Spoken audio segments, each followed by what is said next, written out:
Hi everyone. So since we've been talking about in this lesson we've been talking about fables and how they have morals. Now we're going to read a fable together. So I've handed out to all of you a copy of two fables, The Lion and the Mouse and The Tortoise and the Hare. So while I read it out loud, what I want you to do is underline or circle the words that you don't understand, and then we'll go over those new vocabulary words, and we're also looking for the moral. So if you remember what a moral is, it's the lesson that a fable is trying to teach us. So let's look for that together. All right, the first one is The Lion and the Mouse. Are you ready? Here we go.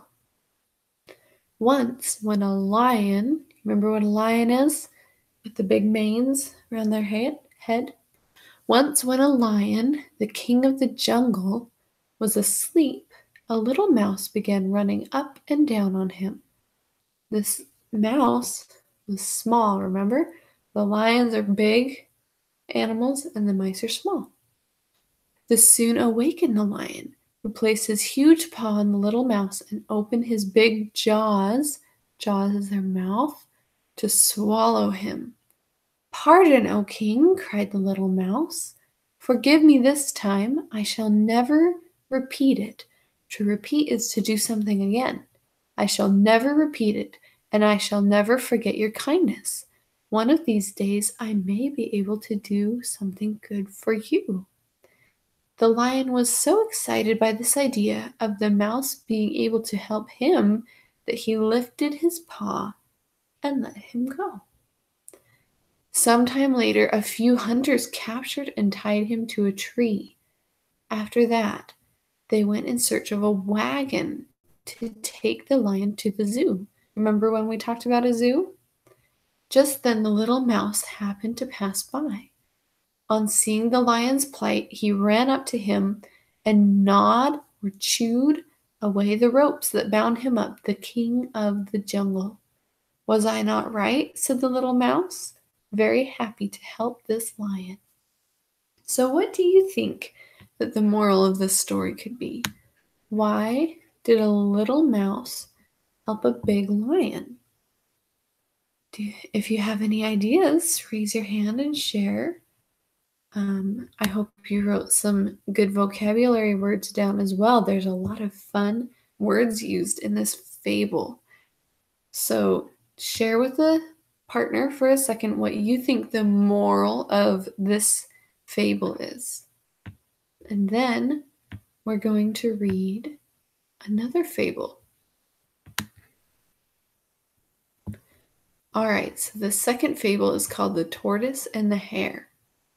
And I'll read this one just like I read the first one. There was once a speedy hare, speedy is like fast, who bragged about how fast he could run. Tired of hearing him boast or brag, talk about how good he was, the tortoise, like a turtle, challenged him to a race. All the animals in the forest gathered to watch. The hare ran down the road for a while and then stopped to rest. "How do you think you're going to win this race if you keep going so slow?" The hare was fast and the tortoise was really slow. The hare stretched himself out alongside the road and fell asleep, thinking, "I have plenty of time to relax." The tortoise walked and walked, never stopping until he got to the finish line. The animals who were watching cheered loudly for the tortoise, so loud they woke up the hare. The hare stretched and yawned and began to run again, but he was too late. Tortoise had already crossed the finish line. So take another moment and tell your partner again, what do you think the moral of this story is? So after I would read these stories like I just did and have them underline words and circle things and talk with each other about morals, we'd have another discussion about what the moral of the story is, why stories have morals, and then go over any vocabulary words like I have in my lesson plan that they've circled or underlined, and then students would write their own fables or stories. And this lesson is intended to go towards anywhere from like 6 or 7 years old to 10 years old. The way I read was probably too young because I'm used to reading to my toddler.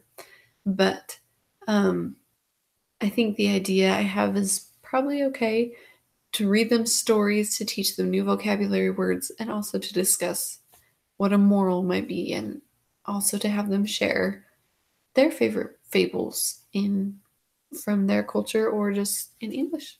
So